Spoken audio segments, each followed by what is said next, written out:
Bueno, muy buenas noches, hermano. Ahora sí, aquí en la Iglesia Cristiana Evangélica en Calle Galvez, Rosario, vamos a dar inicio a esta serie.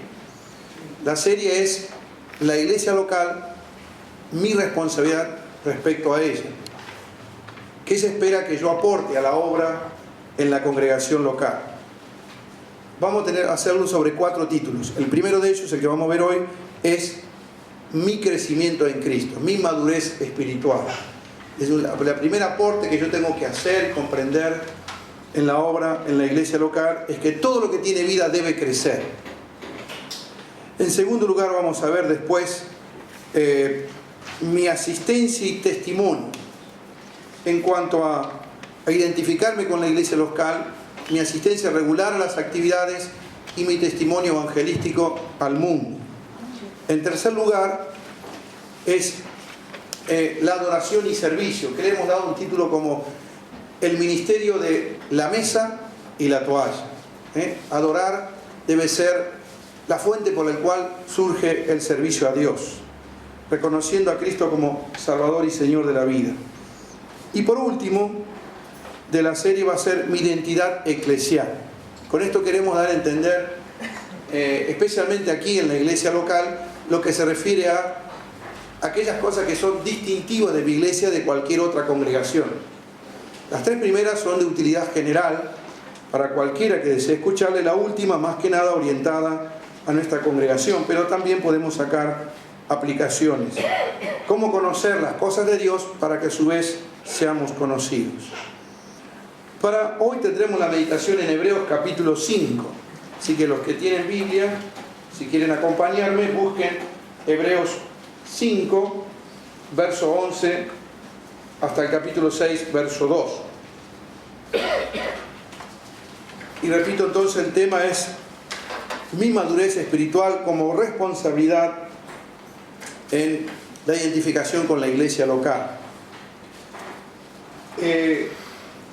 Y podemos decir entonces que allí es un pasaje parentético, o sea, es un paréntesis que hace el autor y va a tratar algunas cosas en la cual hace una pausa en lo que viene, en el argumento que viene desarrollando, y él dice: me tengo que detener acá, porque los que me están escuchando, mejor dicho, leyendo esta carta que le llama de exhortación, se va a encontrar con que son temas difíciles y por lo tanto debe hacer una pausa, porque ellos se han vuelto un poco tardos, lerdos, lentos para entender asuntos tan complicados.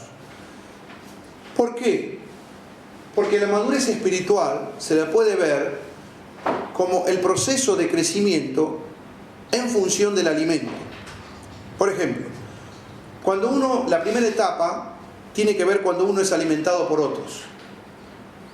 Y eso tiene que ver con nuestra primera etapa, como cualquier persona, y recibe un alimento que es leche. En la segunda etapa es cuando uno aprende a alimentarse a uno mismo. Y esta etapa no termina nunca. Es la más larga. Pero la tercera etapa, la que muestra el completo desarrollo de una persona, es cuando puede alimentar a otros. Y esto no es solo el papel de las mamás, sino también en la fase espiritual, en la iglesia local, tenemos las 3 etapas. Personas recién convertidas a Cristo que debemos darle la instrucción básica. Pero después deben comenzar a aprender a ir a la palabra de Dios y tomar el alimento por sí mismos.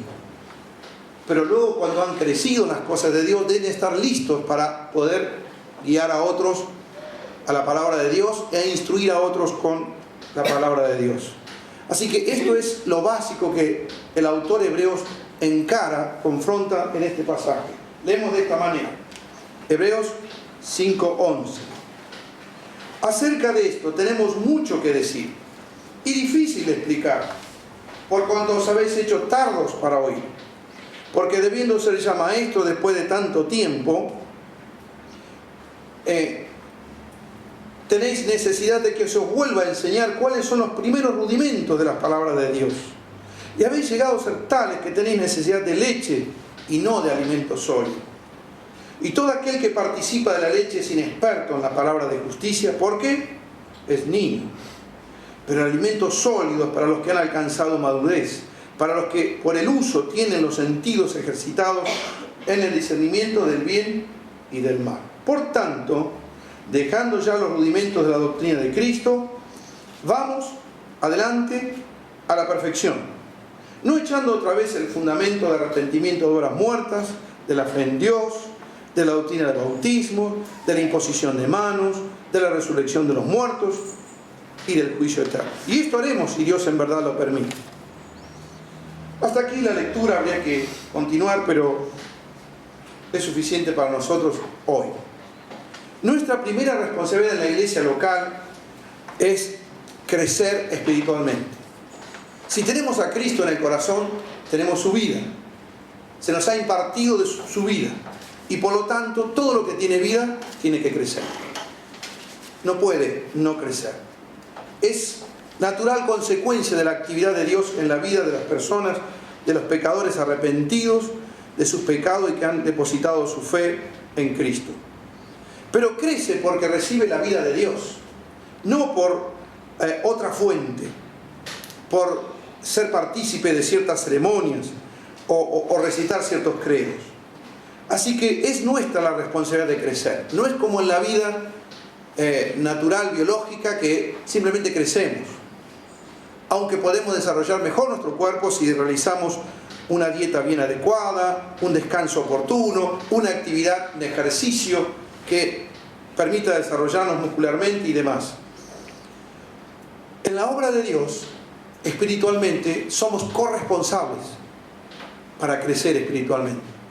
El Espíritu Santo va haciendo en nosotros su trabajo, pero nosotros debemos colaborar con esto, colaborar con el Señor. Y la fuente es la palabra de Dios.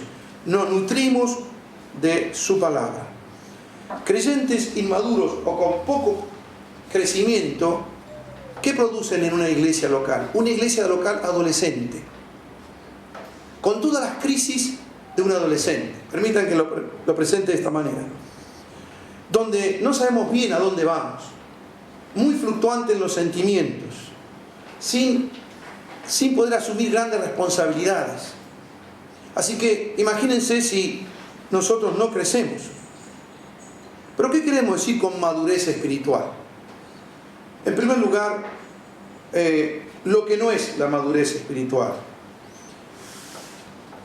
o lo que produce la inmadurez, espiritual, es incapacidad de recibir enseñanzas profundas de la palabra de Dios, que es lo que hemos leído aquí.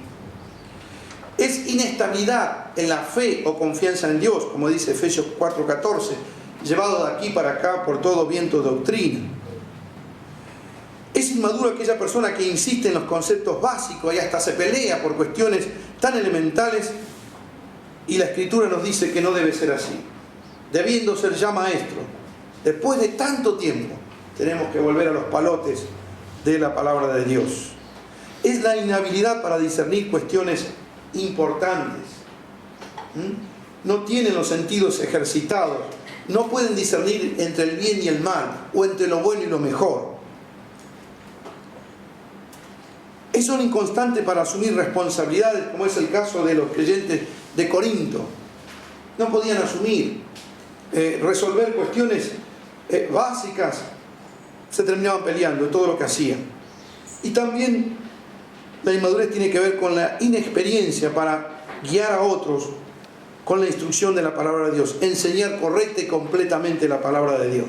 Eso está allí en Hebreos 5:13. Es inexperto en la palabra de justicia porque es niño. Ahora, ¿qué cosa sigue es la madurez? La madurez tiene que ver con el carácter. No tiene que ver con las muchas cosas que puedo hacer o las gran cantidad de actividades en las cuales me puedo involucrar en la iglesia local. No, tiene que ver con el carácter transformado. Transformado porque Dios está obrando en esa persona. El Espíritu Santo está trabajando en esa vida y le permite hacer los cambios. Hay una decisión consciente. La madurez tiene que ver, decimos madurez espiritual. No son lo mismo. Son cosas distintas, apuntan a aspectos diferentes. La espiritualidad depende exclusivamente del grado en que el Espíritu Santo controla mi vida y cómo va haciendo salir el fruto del Espíritu Santo. Mientras que la madurez conlleva tiempo. Es porque he pasado por muchas experiencias, crisis espirituales en algunos casos. Requiere discernimiento, requiere adiestramiento en la palabra y también comunión íntima con Dios y aprender el proceso de la oración, de la comunicación. Tiene que ver con un cristiano que es veterano en la fe. Un recién convertido puede ser muy espiritual, pero dudamos que pueda ser maduro. Pero para ser maduro, necesariamente debo ser espiritual. El Espíritu Santo tiene que llenar mi vida. Este es el ideal divino, según Efesios 5:18 y Gálatas 3:5. La espiritualidad verdadera, la madurez espiritual, es una meta que Dios tiene para todos nosotros. No para algunos, para todos nosotros. La causa de la espiritualidad es el Espíritu Santo trabajando en la vida. El efecto de la espiritualidad es la realidad de la gloria de Dios en mi vida, se manifiesta. La evidencia de la espiritualidad es un carácter transformado, similar al de Cristo. La expresión de la espiritualidad está en el servicio fructífero, algo que hago para Dios, sacrificadamente. La habilitación de la madurez espiritual está dada en que yo puedo discernir las cosas profundas de Dios. Puedo entender el carácter de Dios. Puedo entender los planes, los propósitos de Dios. La profundidad de la espiritualidad está en la vida de devoción a Dios. No en las muchas cosas que hago, sino en que anhelo estar a solas con Dios.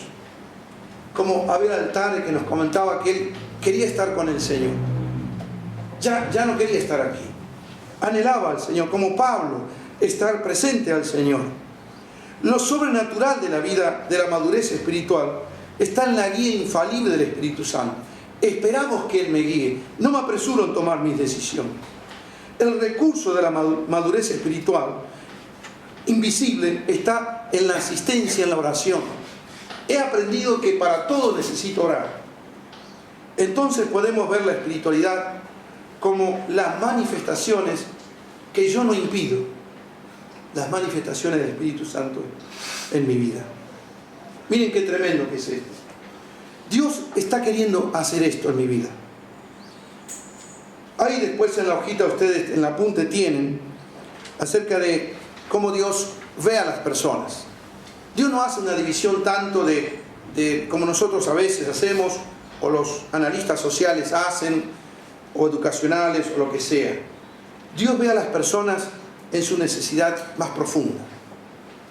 Si es creyente, si es salvo, si tiene a Cristo, si Dios obró una gracia de salvación en su vida o no, o está carente de ella. Esta es la primera cosa que Dios ve. La segunda cosa que Dios ve es si esa persona que es salva, que ahora es un hijo de Dios, si está creciendo normalmente, o hay obstáculos que le impiden desarrollar la vida de Cristo en él. La primera cosa es el hombre natural, aquel que no tiene a Cristo, el no salvado. La segunda es el hombre o la mujer espiritual, aquella persona que está siendo controlada por el Espíritu Santo. Y la otra es el creyente carnal, inmaduro, debiendo ser ya maestro, actúa como un niño. Y la Biblia usa términos para esto, nosotros no nos vamos a detener en todo, pero sí decimos que hay un rol importante que es el rol de la palabra de Dios. Necesitamos ir a la palabra de Dios. Necesitamos alimentarnos, nutrirnos de esa palabra. Debiendo ser ya maestros, después de tanto tiempo, ¿qué son? Inmaduros. Están como los niños, entreteniéndose y peleándose con los juguetes, esto es mío, esto es tuyo, en vez de avanzar en las cosas grandes, en los propósitos de Dios, en los planes de Dios, meternos en la voluntad de Dios. Estas personas tenían esa incapacidad, esa inhabilidad, porque eran irresponsables espiritualmente hablando. Había cierta apatía, había cierta autocomplacencia. tienen que volver. Pablo tiene que volver a repasar viejas lecciones.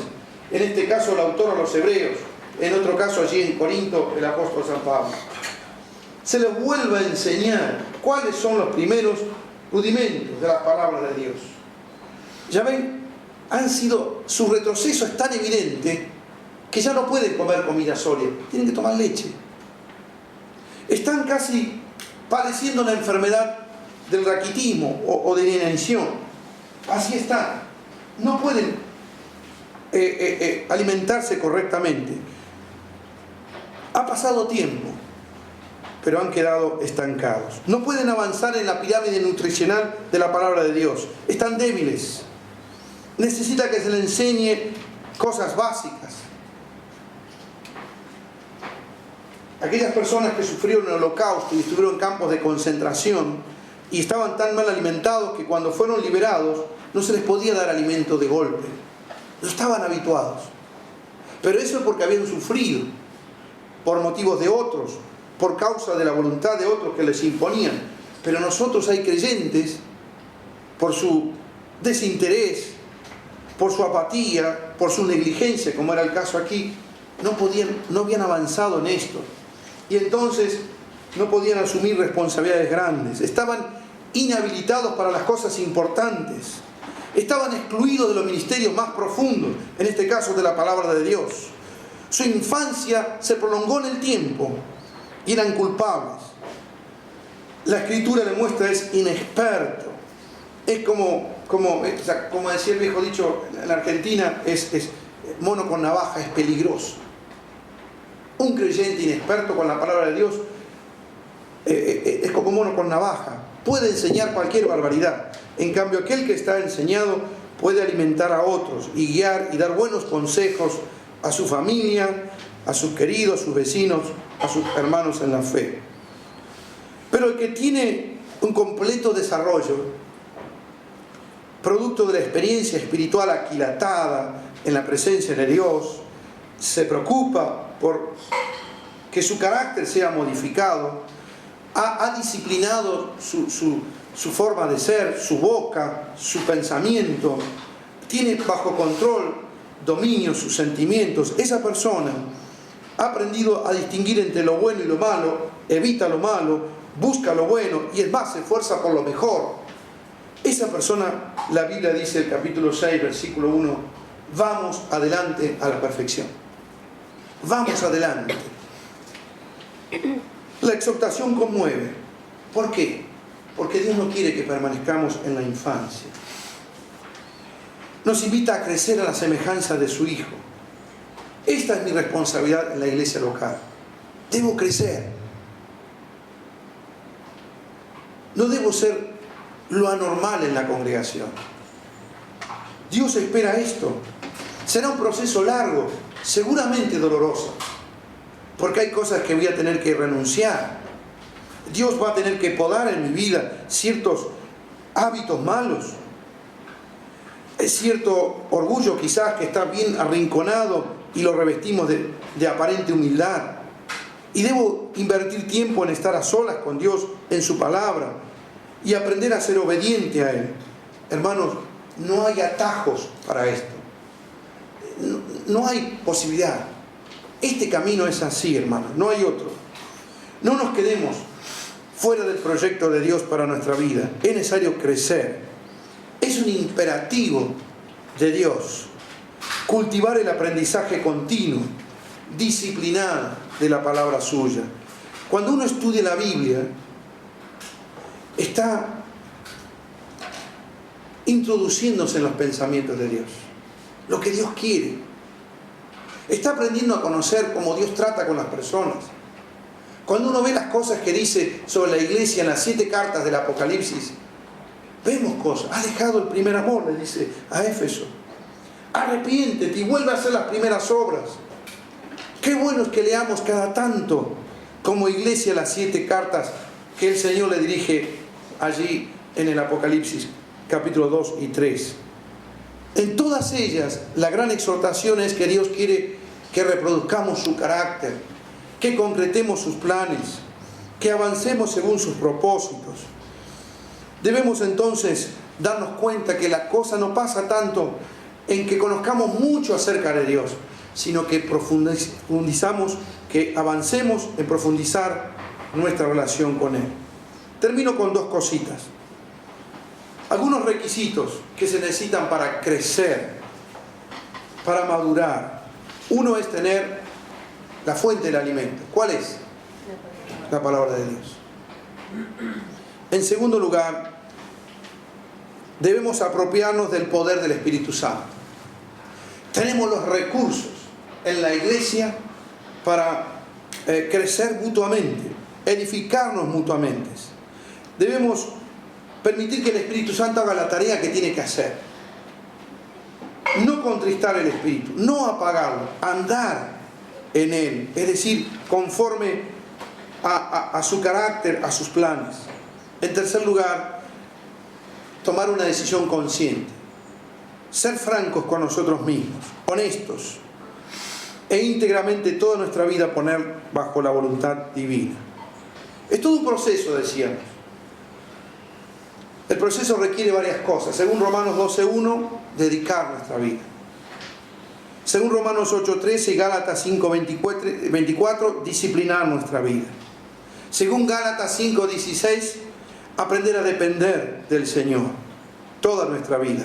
Y en 1 Juan 1:7, aprender a desarrollar todo el carácter de Dios en nuestra vida, de forma natural, equilibrada, que abarque todas las áreas. Bien, es imperativo que tengamos esto. Una iglesia donde haya creyentes maduros será una iglesia pujante. Una iglesia cuya éxito no se medirá en los números como las empresas, se medirá en la calidad de vida de esas personas. El mundo dirá: miren cómo se aman. Serán diestros en presentar defensa del Evangelio. Se unirán juntos bajo la guía del Espíritu Santo. Serán personas su mente estará adiestrada en discernir lo que está bien y está mal, y no caerán en las trampas del enemigo de nuestras almas. Su fe será una fe inclaudicable. Tendrán sueños grandes para Dios. Ejercitarán la paciencia de esperar la gracia de Dios para aquellos problemas que no podrán ser resueltos aquí y que esperarán a la eternidad. Tendrán fruto permanente porque la vida de Cristo correrá hacia otros y se cumplirá el gran anhelo: cree y serás salvo tú y tu casa. Que Dios nos bendiga. Amén.